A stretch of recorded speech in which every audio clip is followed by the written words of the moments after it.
Uh, Without further ado, advances in perioperative therapy in bladder and kidney cancer, Tracy L. Rose, MD, MPH.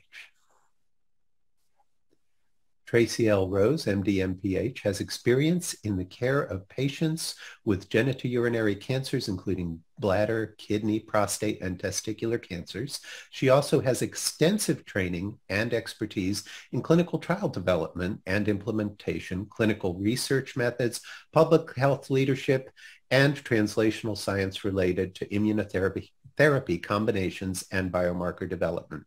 Dr. Rose's clinical interests in the treatment of patients with genitourinary cancers, including bladder, kidney, prostate, and testicular cancers. She has a focus on the development of novel therapies and combination therapies for patients with urologic malignancies, including the design and implementation of clinical trials.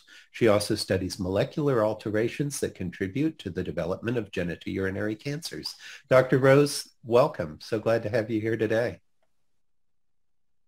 Thank you, Tim. It's very nice to be here. Absolutely. And what's one thing we should know outside of your professional bio there? Oh gosh.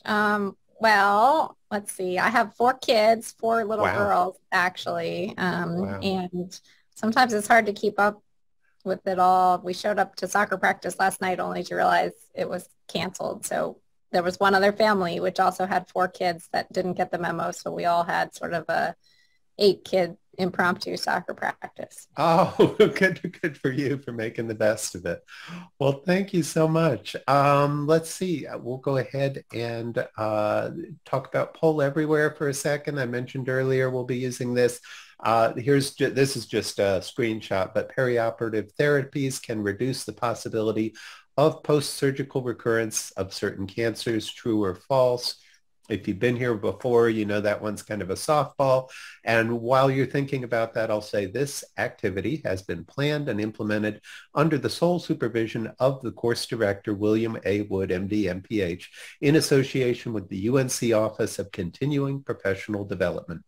The course director and CPD staff have no relevant financial relations with ineligible companies as defined by the ACCME. Greensboro Area Health Education Center is approved as a provider of nursing continuing professional development by the North Carolina Nurses Association, an accredited approver of the American Nurses Credentialing Center's Commission on Accreditation. This presenter has no relevant financial relationships with ineligible companies as defined by the ACCME. And Dr. Rose, looks like we're a bunch of folks already jumped in and answered, and we're trending pretty heavily on that true or A. How are they doing? Looks like we're off to a great start. Terrific. All right. Well, advances in perioperative therapy in bladder and kidney cancer. Dr. Rose, I'll turn it over to you. Great. Thank you so much. And thanks to everybody for spending an hour with me today to learn about actually pretty exciting time in bladder and kidney cancer. It's a field that kind of across oncology, but specifically here that's been rapidly changing. So hopefully I can catch you up on some of the more recent updates that we've had in these cancers and how to manage localized but high-risk disease. So this is an overview of what I'm going to be talking about. So really I'm going to focus on bladder cancer, most commonly urothelial cancer, talk about neoadjuvant therapy, as well as ongoing and future neoadjuvant studies. Then we'll talk about adjuvant options. I'll spend some time talking about upper tract urothelial cancer, which is in some ways its own disease, and then just a few words on trimodality therapy as a bladder-sparing alternative to surgery. And then we'll get into kidney cancer, where we've also made some strides in perioperative therapy. So we'll talk about standard therapy for localized kidney cancer, renal cell carcinoma, and then adjuvant options and future directions from there. I'll try to watch the chat a little bit, but we can also take questions at the end. So to start with bladder cancer. So bladder cancer is a pretty heterogeneous disease. So the majority of patients are diagnosed with localized bladder cancer, meaning that it is cancer only in the bladder.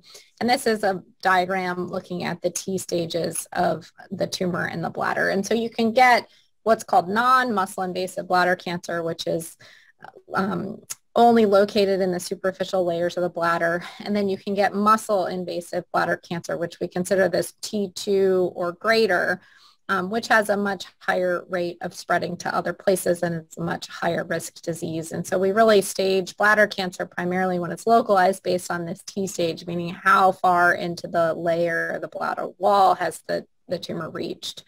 And about 25% of patients are actually muscle invasive at the time of presentation. So most patients are diagnosed with this superficial or non-muscle invasive bladder cancer and are treated mainly by urologists who go in and, cut out the bladder superficially, sometimes put chemotherapy or immunotherapy inside the bladder, but they never really meet with a medical oncologist in most cases. But it's really these T2 or greater tumors, this muscle invasive bladder cancer that I'm going to be talking about today, because these are the patients that are so high risk to have their cancer jump out of the bladder and spread to other places or come back after standard of care management. And so this is where a lot of the innovation has been in trying to sort of improve outcomes with surgery or radiation. So these are the two big studies that really made chemotherapy a standard of care. So in patients with muscle-invasive bladder cancer, so that's bladder cancer that's grown into that muscle layer, one and probably the most common standard of care is cystectomy, so a surgery that completely removes the bladder. And for a long time, that was the standard, meaning that these patients would come in and get only surgery to take out their bladder and then would be put on surveillance afterwards. And so these are the landmark studies that came out in the early 2000s, looking at whether or not we can improve outcomes with surgery by adding chemotherapy. And in this case, the chemotherapy is given before the surgery, so we consider that as a neoadjuvant chemotherapy. And these are two different studies. One is called the SWOG 8710 study on the left, and one is called the EORTC 30894 BA06 study on the right. But both of them gave cisplatin-based combination chemotherapy, the one on the left with a regimen called MVAC, the one on the right with a regimen called CMV, and randomized patients to receiving chemotherapy before surgery versus surgery alone. And as you can see, there's modest but clear differences in overall survival in patients that received chemotherapy. And the theory here is that chemotherapy actually not only can treat the primary tumor within the bladder, but can kill or get rid of any micrometastatic disease that we can't detect on imaging before surgery. And so if we give chemotherapy for a few months, typically before surgery, we can kill any bladder cancer cells that have escaped out of the bladder. And then at the time of surgery, we can really render patients disease-free.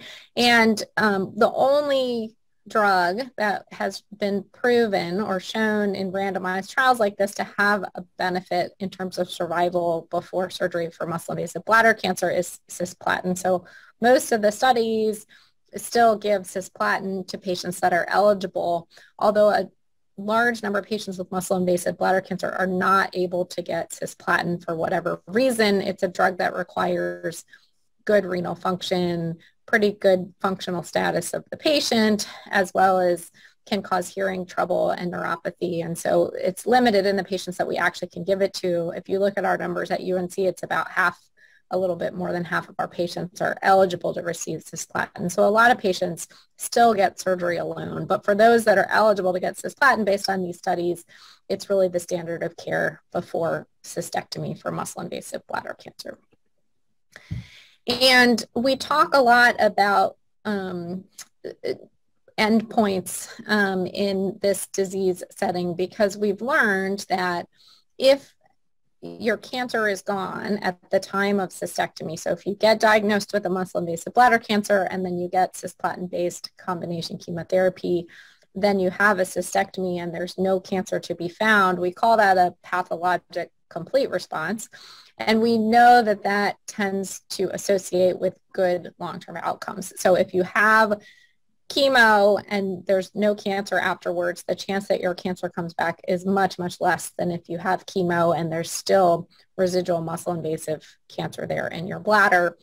And you can actually see on the left, looking at those same two studies I showed you on the first slide, that, you know, the rates of not finding any cancer at surgery are not zero actually with surgery alone. They're somewhere around 12 to 15%. So that initial biopsy or tumor resection that people get is actually curative in about 12 to 15% of patients. But if you add chemotherapy beforehand, then we increase pathologic complete response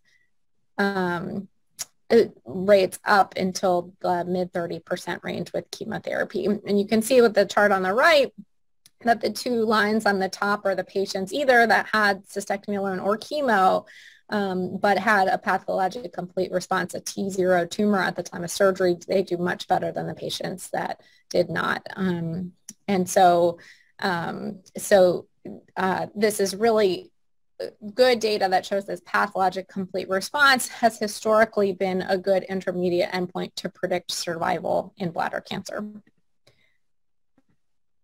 So more recently, we've played around a little bit with how to give cisplatin better. And so there's this concept of dose density in muscle-invasive bladder cancer that essentially gives more chemo more frequently with more supportive care. And so the most common regimen that we use is something called dose-dense MVAC. So that's that original study we saw gave MVAC, which you know can be given every 4 weeks or so.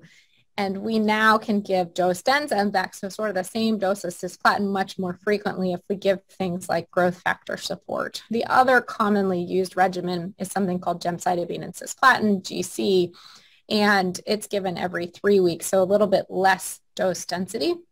And so there's been a couple studies looking at how frequently should we be giving chemo, and can we actually improve rates of pathologic response or rates that the tumor has shrunk or gone away at the time of surgery if we increase dose density. We can also decrease time to surgery if we increase dose density because the chemo is given more often. So there's two studies, one's called Coxon, one's called Vesper, that compared GC, so gemcitabine and cisplatin chemotherapies given every 3 weeks with dose-dense MVAC, which is given every 2 weeks. And you can see that there's a modest but consistent increase in pathologic downstaging if you give chemo more densely with dose density. Now, this also increases side effects somewhat, so it can be very challenging to find the right patient because many of our bladder cancer patients are older and more frail, and dose-dense chemotherapy can be a challenge. But for the young, healthy patient, we tend to prefer dose-dense MVAC, all other things being equal.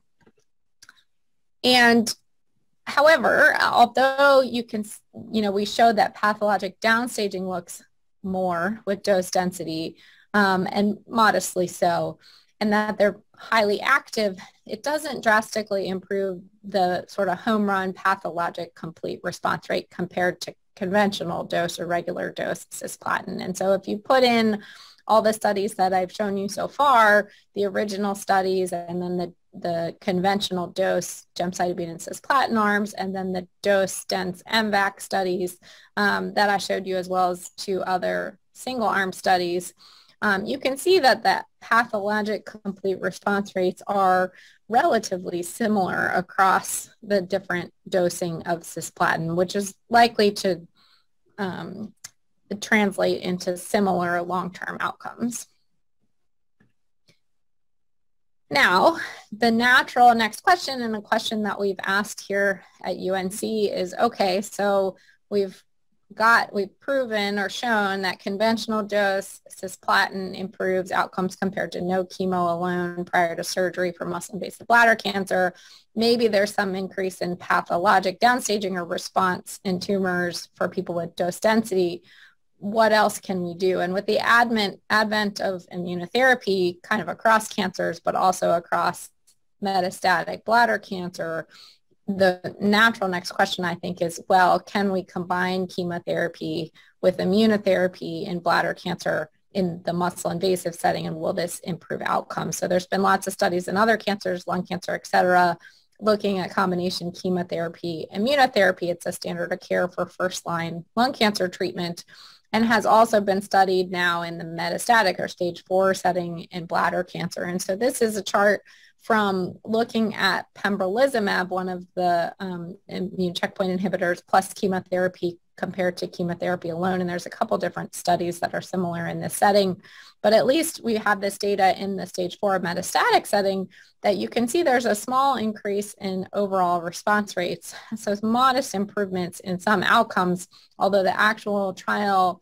across bladder cancer did not meet its primary endpoint. And it's not really a standard to combine chemotherapy and immunotherapy together. Instead, we tend to give them sequentially in the metastatic setting, but it may actually improve outcomes to sort of give everything that we have in the muscle-invasive bladder cancer setting. And so we and others set out to research whether this is a viable strategy in bladder cancer. And so this is the study that we did at UNC. It's called Lineberger 1520, where we took patients who had muscle-invasive bladder cancer and were planned to undergo cystectomy, and then gave them the standard gemcitabine and cisplatin drugs, but also in combination with pembrolizumab, which is a checkpoint inhibitor, for 4 cycles, and then followed this by surgery. And the cisplatin, our study gave what's called split dose, meaning half the dose over the first week and half the dose over the second week. And that's basically a reflection of what we commonly do as standard of care for many of our older patients with limited renal function. But there's been a couple other studies that are very similar that gave full dose cisplatin.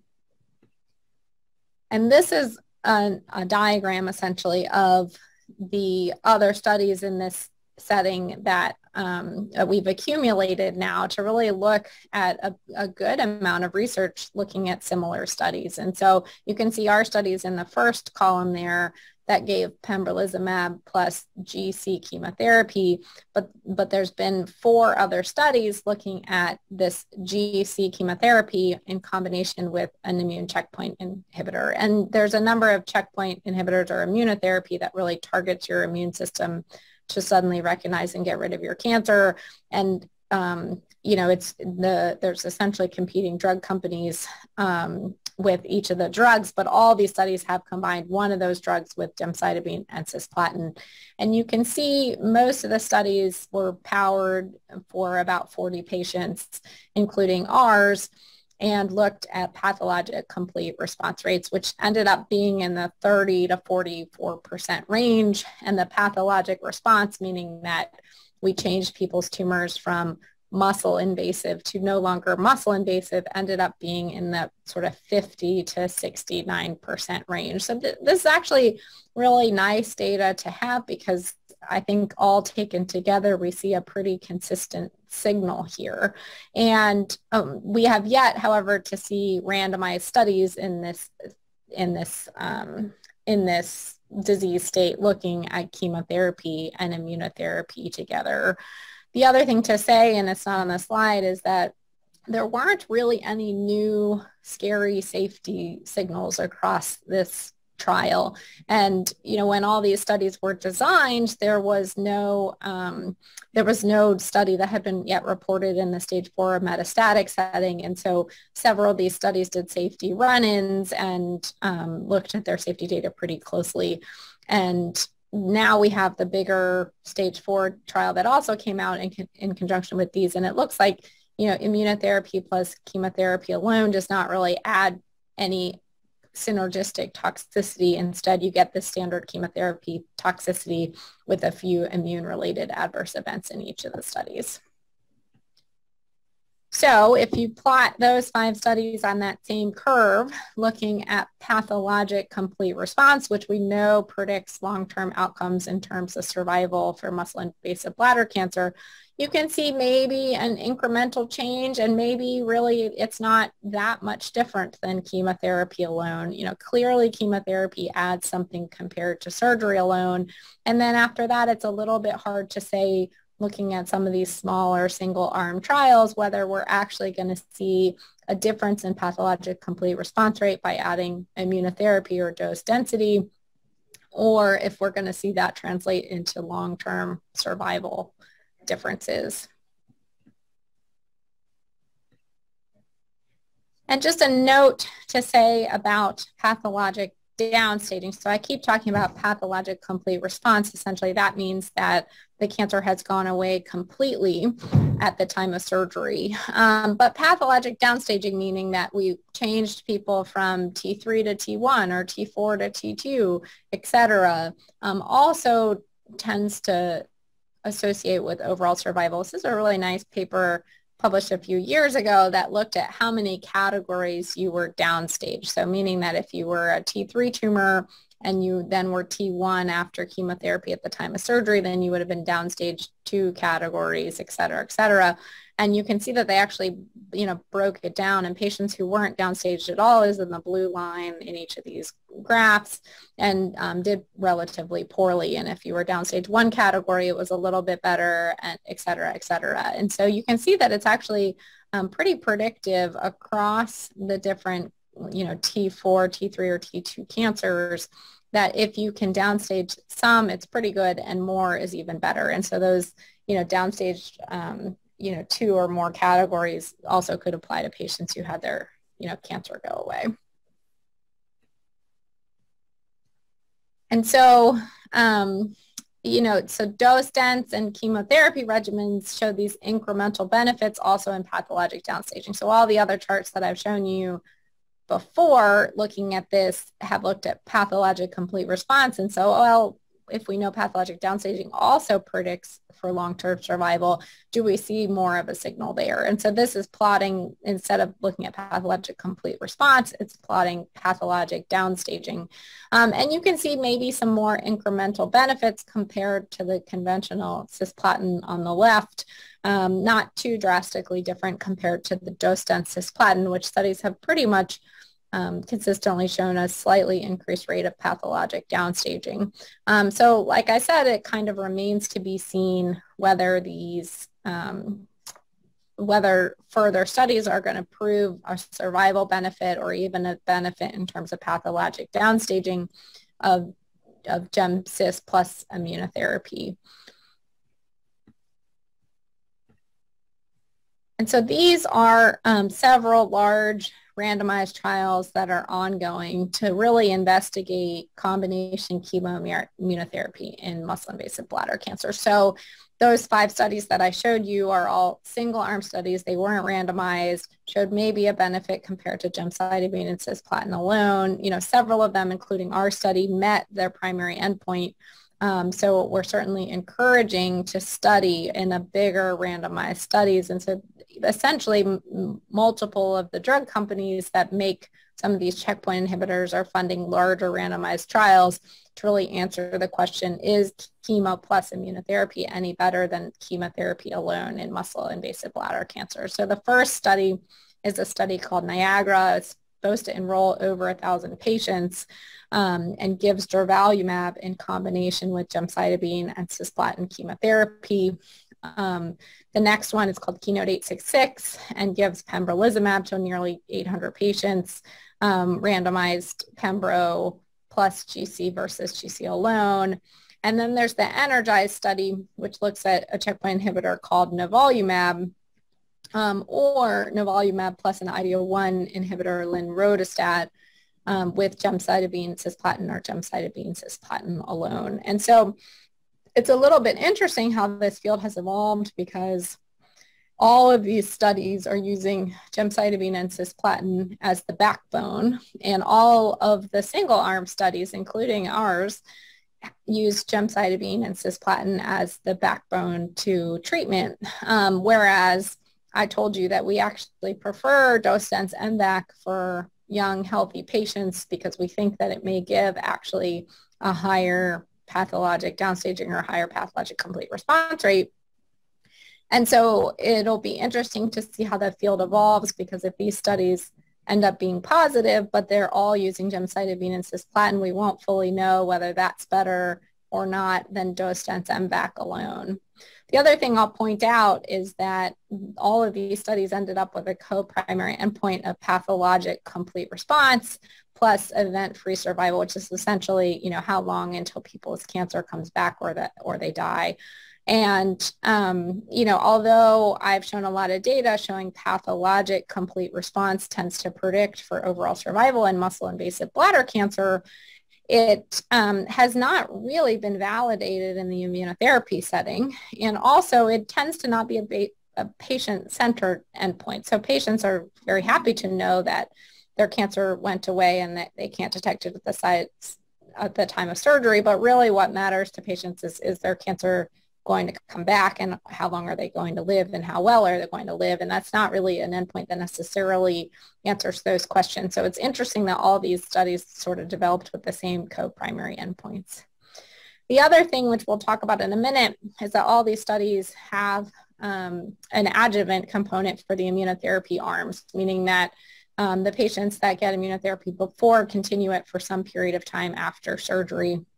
And it'll be a little challenging to tell, you know, whether the benefit of, if there's a benefit to combination therapy, whether the benefit really requires immunotherapy in combination with chemotherapy or whether we could just give it after surgery.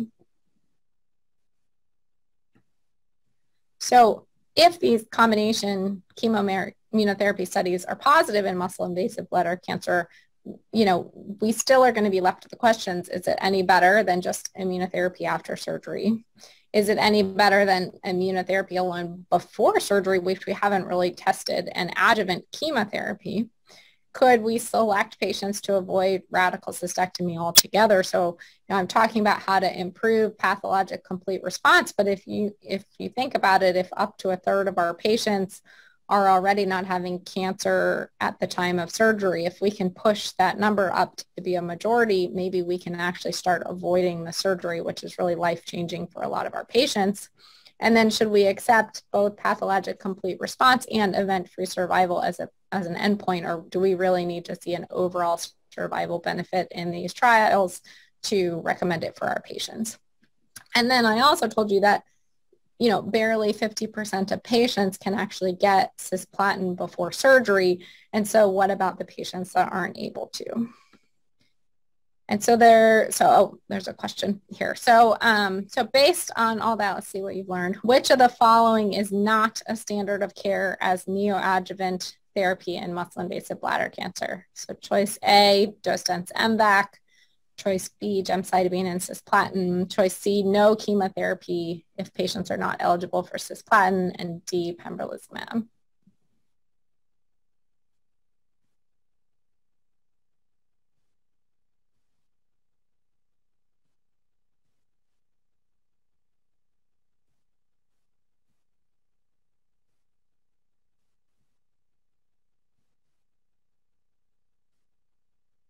Okay, looks like the numbers are not changing quite as fast anymore. So yes, so the majority of people got this right. Good. I think I'm glad you learned something thus far. So yes, so pembrolizumab is not currently a standard of care as neoadjuvant therapy in muscle-invasive bladder cancer. So sort of the confirmatory trials looking at it in combination with GC are ongoing. And then we're about to talk about some of the trials in cisplatin ineligible patients. But yes, for option C, if patients are not eligible for cisplatin, really no chemotherapy and surgery alone is a standard of care. All right, and so this is a chart of immunotherapy studies in cisplatin ineligible patients. So those patients would typically have surgery alone and would not get any treatment beforehand. And so there's been several clinical trials asking the question, okay, well, should we give them immunotherapy? We know immunotherapy works really well for a subset of patients with metastatic or stage 4 bladder cancer. Can we improve outcomes by giving patients it before surgery? And the first two studies that came out are on the left here, the Puro one and the Abacus study. And then Nabucco and this PR study came out a little later, and then this more recently, the HCRN study, which looked at a checkpoint inhibitor, pembrolizumab, in combination with IV gemcitabine. And you can see that In all these studies, it kind of varied how many treatments people got. It was either 3 cycles or 2 cycles for most of them, although a little bit more in that last HRN study with 5 cycles of pembrolizumab. And you can see the pathologic complete response rate, or the T0 no tumor detected at the time of surgery rate in the studies was surprisingly good, actually. I think most of us were surprised at how high this number was by the time when these studies first came out, with 30%, as high as 40% in 2 of the studies. Patients had no detectable cancer at the time of their surgery. So that really rivals the numbers with chemotherapy. And you can see the pathologic response rates are also similar to some of the chemotherapy trials, upwards of 50%. And so again, these are, variations on a theme here with different checkpoint inhibitors. You can see the Nabucco trial actually gave a couple different ones together. With combination treatment, we also see increased toxicity. But this data is certainly very interesting for this patient population that historically hasn't had any treatment options. Now, again, none of these are randomized. It's not yet shown that this is better than surgery alone. It's always very difficult in multiple small single arm trials. But it's an exciting amount of work here, I think, to show that the data looks a little bit like chemotherapy. And so if you plot that on the curve, you can see that, surgery alone is there on the left looking at pathologic complete response. Then we have regular cisplatin conventional dose, then dose dense, then combination chemo and immunotherapy with conventional dose cisplatin. And then on the right is immunotherapy alone. So it's, we really are seeing numbers that look similar to chemotherapy with maybe one exception with immunotherapy alone. So it's really not clear in the future what we are going to see for this patient population, this cisplatin ineligible patients. And so just a plug for this disease state also for being really interesting to study mechanistically. So we've shown that giving checkpoint inhibition is safe in some of these studies before surgery and potentially is going to improve outcomes.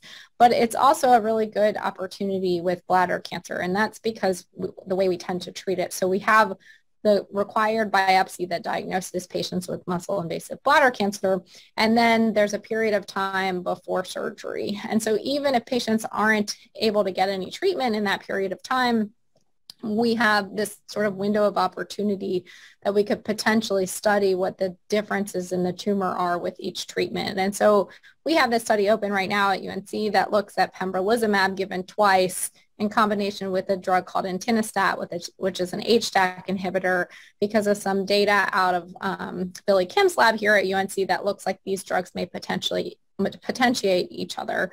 And so we're actually getting to look at the tumor beforehand after a couple doses of these drugs, and then the tumor afterwards at the time of surgery, while simultaneously potentially giving the patients the benefit of getting a new checkpoint inhibitor before surgery. And so it's one of the cancers that we really have the ability to do mechanistic studies, because we get tissue and tumor tissue before and after treatment during this so-called window of opportunity. Now, there's also a ton of studies going on randomizing cisplatin ineligible patients with muscle-invasive bladder cancer. You can see in a lot of them are using this drug called enfortumab vedotin, which is now approved in stage 4 cancers, but it's being heavily tested as well in muscle-invasive bladder cancer, and any talk on neoadjuvant chemo would do a disservice. We didn't include some of the studies that are looking at this drug.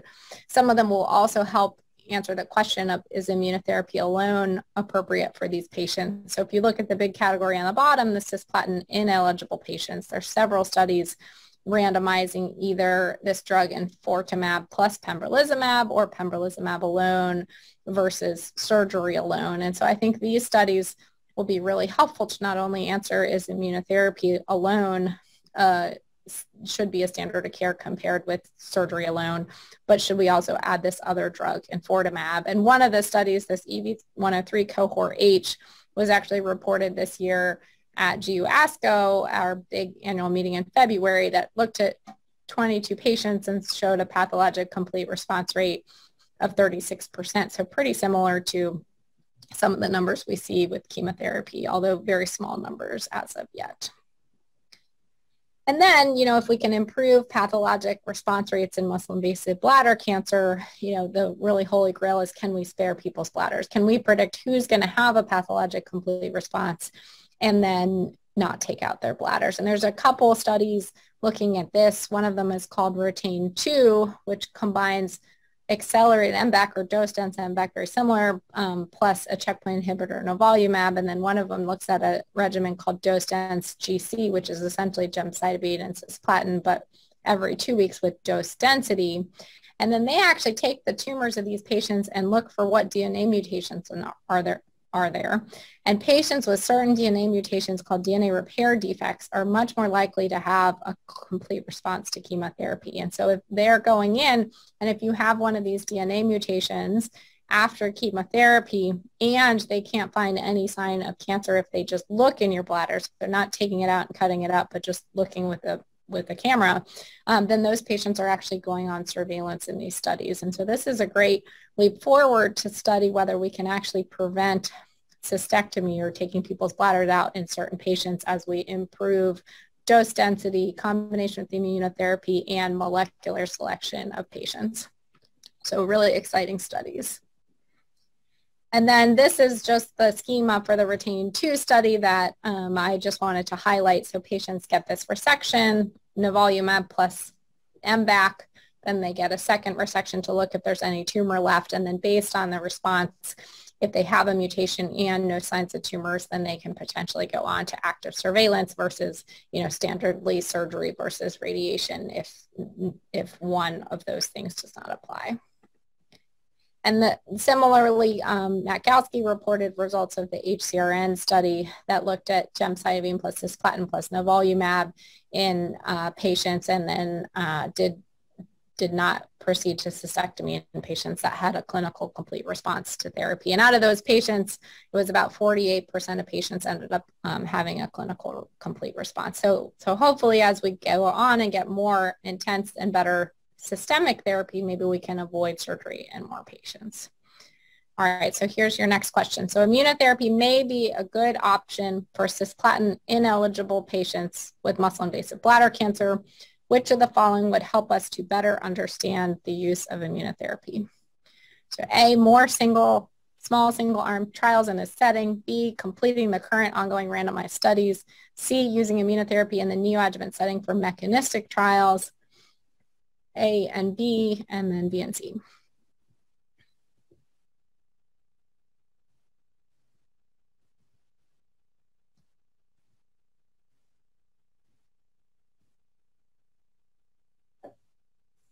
Okay, good. So that's right. So the answer is E, B, and C. So, we've got these randomized trials that are ongoing. I think we're all just anxiously awaiting results on them or finishing accrual. And then we talked about mechanistic studies using immunotherapy to help us, understand what's happening in the tumor in patients before and after treatment. And that'll really help us with mechanisms of response and resistance, et cetera.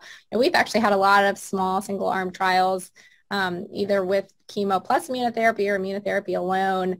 But it's really hard to tell if there's a benefit without a randomized component. And so really what we need is these bigger studies or mechanistic studies.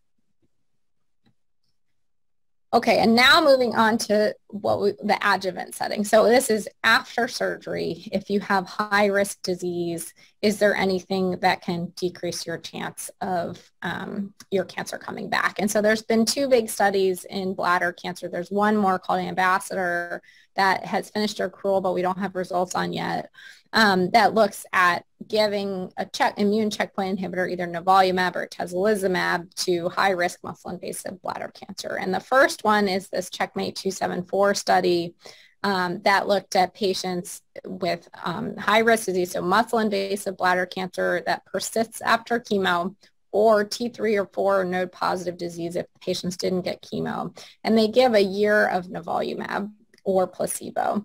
And you can see that the response of the 6-month disease-free survival rates are higher in patients that got nivolumab, so 75% versus 60%.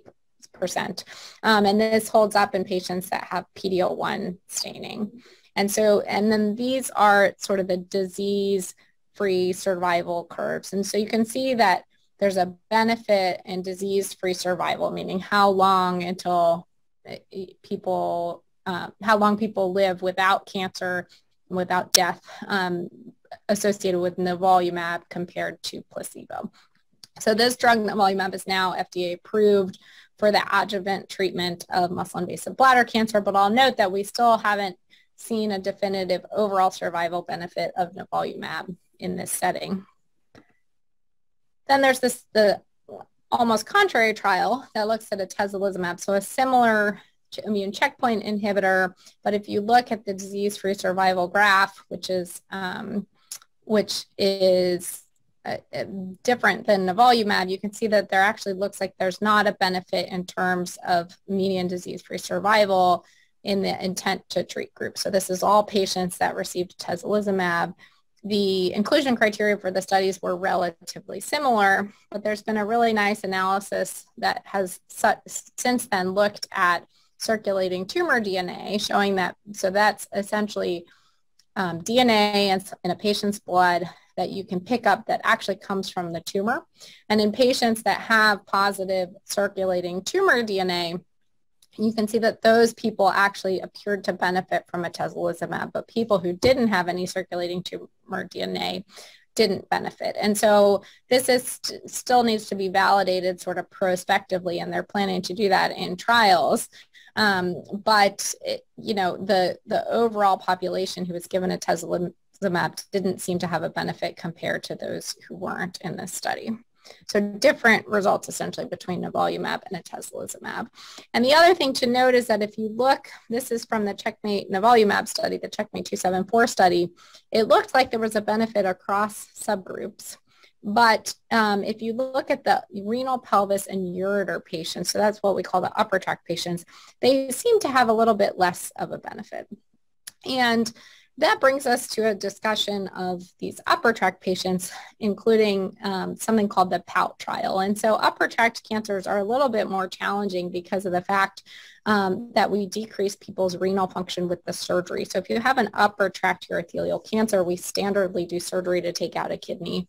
And therefore, it can make it really challenging to give this drug cisplatin, which essentially requires good kidney function and can have the side effect of decreased renal function. So this study actually randomized patients to chemotherapy, adjuvant chemotherapy after surgery for upper tract patients. So these are patients that otherwise didn't get chemotherapy.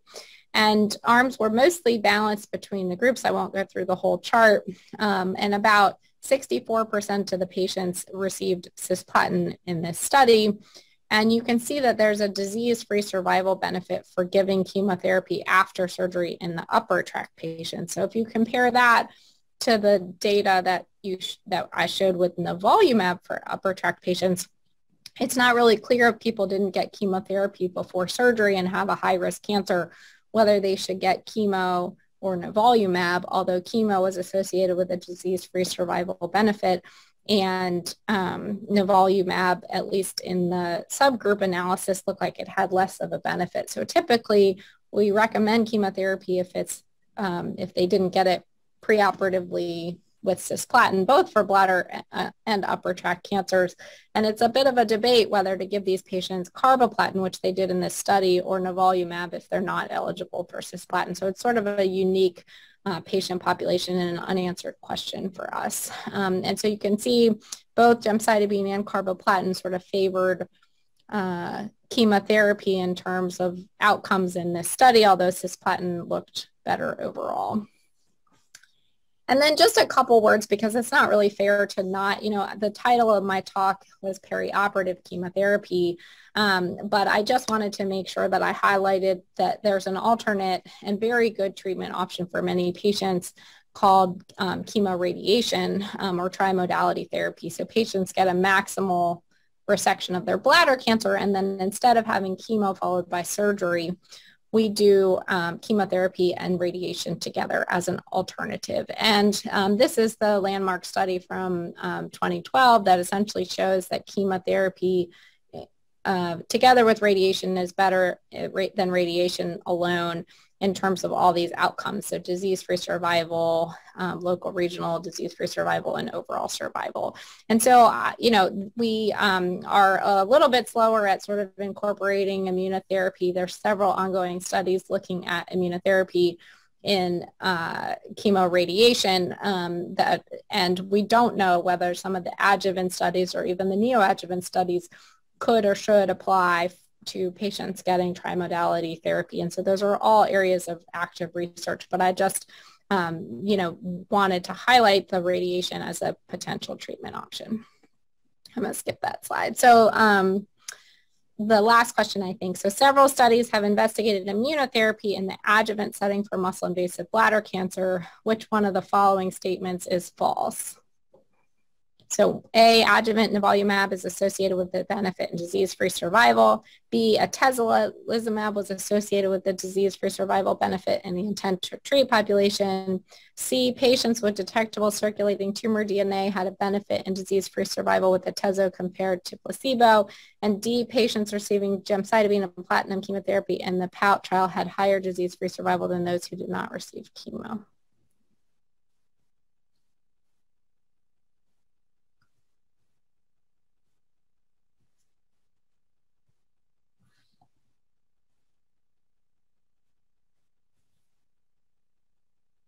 Okay, so the answer here is actually B. So the atezolizumab was not associated with disease-free survival in the whole population of the study, although there was some question whether, or it showed that, potentially it associated with the benefit just in people with positive circulating tumor DNA. So the chemo in the POUT trial did have a higher disease-free survival than those who did not get chemo.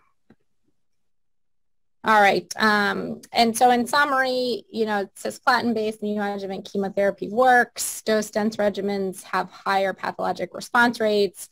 Adding immunotherapy to GC may improve pathologic response. Is that the right endpoint? Dose-dense regimens may even move the bar even more if combined with immunotherapy.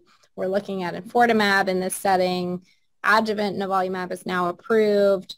Looking at circulating tumor DNA may be the future of adjuvant therapy, and then trimodality therapy is a good option, but we don't really know whether to put this neoadjuvant and adjuvant data in. All right, so kidney cancer is a lot shorter because we've had a lot less neoadjuvant studies. There's a few sort of single arm studies, but most of the data there is really in the adjuvant setting. So, most kidney cancer localized kidney cancer is managed either with surveillance or with surgery. And so there's really no immunotherapy, no systemic therapy at all that's in management of localized kidney cancer up until the past year or so. And so patients usually get this surgery and then end up on surveillance with imaging every so often. We know that we can risk stratify patients based on their risk of recurrence, and we try to design studies to look at this. And so the first couple studies that I'll go through rather quickly because we don't do it very commonly, the ASSURE study looked at adjuvant sorafenib or sunitinib versus placebo, and there was really no benefit of giving patients any of these oral VEGF inhibitor treatments for kidney cancer after surgery based on this trial. In contrast, there's a study called the S-TRACK trial that looked at sunitinib for a year after surgery and did look like a very small modest benefit in disease-free survival of about a year for a year of treatment and a year of side effects. So these two trials had contrasting data.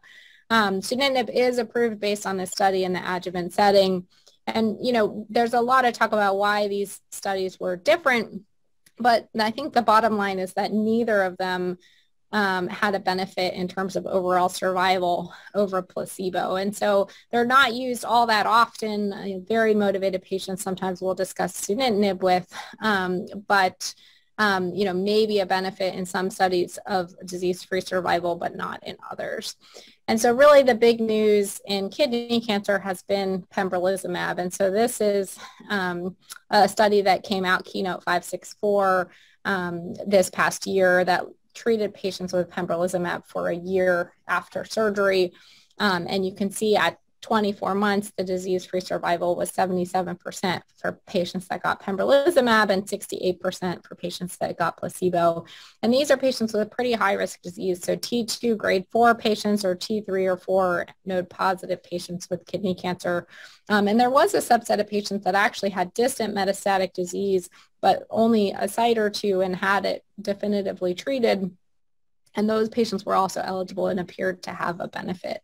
Now, I will note that this, similar to bladder cancer, has a disease-free survival benefit, but not an overall survival benefit has been demonstrated yet. So it's still a conversation with the patients, because we can't honestly say that these drugs make people live longer yet, but at least it appears with early data that their cancer will stay away for longer with the pembrolizumab. So both sunitinib and pembro are both FDA approved. Pembrolizumab has a disease-free survival benefit, but should we wait for the overall survival benefit? You know, we talk about it with patients and some of them still want it, some of them do decline. And then sunitinib really has a lot more side effects and is only a disease-free survival benefit with clear negative overall survival data. So it is less likely to be recommended. I think that's my last slide. Yep. So I'm happy to take, I think, a few minutes for questions. Great. Dr. Rose, thank you so much. And thank you for preparing a really thoughtful talk. I love this talk because I kept writing down questions as you went through, and then you'd go a few slides further and you'd answer the questions, and then I'd have another one and I'd jot it down. Then you get to that one. So I just love the flow of the talk. It was great. And it sounds like Pembro is really the rock star here in a lot of ways, both with kidney and bladder cancer. One question I had while we're waiting for some others to come in, can you talk a little bit more about what makes some patients ineligible for cisplatin? And then I'd be curious, is there an overlap with those patients also not being eligible for pembro, or does that tend to be distinct where they would in turn be eligible for pembrolizumab where they were not for cisplatin? Yeah, so the most common reason people are ineligible for cisplatin is kidney function. So a lot of our bladder cancer patients have impaired kidney function just by the fact that their tumor might be blocking their kidneys, or, you know, just it's a common problem for older patients in general to have decreased renal function. And so that's the most common reason we can't give cisplatin. You have to have a glomerular filtration rate typically above 60 to get it. And so a lot of our patients get excluded because of that. But it's a tough drug to take. So other reasons are just if they're not very fit and we don't think they can handle the side effects. It can cause hearing loss or neuropathy. And so those things exclude people too. That being said, pembrolizumab is much easier in terms of tolerability, and the side effects we see are, you know, an overactive immune system. So really the exclusions for pembrolizumab are a completely different list of baseline autoimmune disease that we typically will exclude people. And so, you know, the hope is really that drug will move into management for cisplatin ineligible patients who can't get cisplatin. Gotcha. Thank you so much. Well, that's nice to hear that there's not much of an overlap. Question just came in. Is it possible to do a partial cystectomy and then allow the bladder to regenerate after treatment? Yeah, so we have a problem where we can't restage people very well after chemotherapy. So if we do chemotherapy, you know, although there's a number of studies looking at cystoscopy to sort of render whether they have cancer or not, we're not very good at it even still. And so because of that, the standard of care is really a full cystectomy. It's hard to tell exactly where the cancer is or was before cystectomy. And so we end up having to take out a whole bladder and cutting it up and making sure there's not cancer anywhere. There's a few types of bladder cancer that we do partial cystectomies for. One of them is called urachal cancer. One of them is perigangliomas and things like that that are not urothelial cancer, but really the standard is muscle-invasive urothelial cancer gets a full cystectomy because we're so bad at telling exactly where exactly the cancer is in the muscle. That may change as we try to do more bladder sparing, whether we will get ambitious and try to do more partial cystectomies, which clearly would be great from a patient perspective because it allows them to keep their bladder. All of the morbidity of, creating a new outflow for urine can be really challenging for patients. So, whether we can move into partial cystectomy versus no cystectomy at all range after some of these improving systemic therapies. I mean, that's clearly the hope. Gotcha. Thank you to our audience member for that question. And back to cisplatin for a minute. Are we seeing any advances in terms of managing or reducing side effects from cisplatin, or is that pretty static right now? Yeah, it's a really interesting field. We can do some mitigating things in terms of, giving mannitol, giving lots of fluid to try to protect the kidneys. There's some really interesting data on CDK4/6 inhibitors trying to improve myelosuppression. So there's some first-line metastatic trials looking at whether we can, improve toxicity with using some of these CDK4/6 inhibitors. And there's been a few studies looking at how to prevent the neuropathy associated with cisplatin with some agents. And so there is work on this. That being said, I still think we're a long way from moving the number and the percentage of patients that are actually eligible for cisplatin up, which arguably would be what is going to improve survival. Gotcha. Thank you. Yeah, I wondered about that. We had Dr. Laprenzi from Mayo Clinic on a couple of weeks ago talking about managing side effects of neuropathy with breast cancer. And I wondered if any crossover had been done in terms of using some of those same strategies with cisplatin-based neuropathies. But we'll wait for more research on that. I think that's all the questions that we had from the audience. Thank you for the great information. Thanks for that comment that came in.